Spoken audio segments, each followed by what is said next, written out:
Okey, so Kak Jem cuba komen sikit overall dah masuk hari yang ke-11 dalam tour ni. Okey, Assalamualaikum. Saya Jamali Ahmad. Orang panggil kat sini, geng-geng sini panggil Kak Jem. Okey, so far untuk hari terakhir ni saya rasa trip Maizara ni amat berbaloi dari segi itinerary, daripada segi kos, lepas tu hotel dengan segala lah, makan, tempat mayang semua yang disediakan tu amat berbaloi lah dalam trip ni.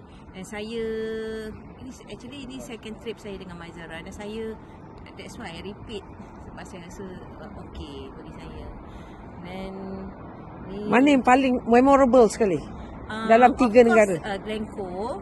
Sebab saya, itu depends kan, kita ada orang yang suka pergi masuk town. Bagi saya suka tengok scenery, saya tengok view kan. Dan bila saya tengok tu memang Glencoe tu speechless lah, tak tahu nak kata apa. Dan thank you Fazawati bawa saya ke tempat tu. Even saya share video tu dekat member dia. Wow, dekat mana ni, semua terkejut. So selain daripada Glencoe, ada lagi Edinburgh. Yang tu memang orang nanti-nantikan lah. Okay. Then hotel, makan semua okey je. Bagi saya okey je. Tak ada nak komen lebih-lebih, nak yang perfect.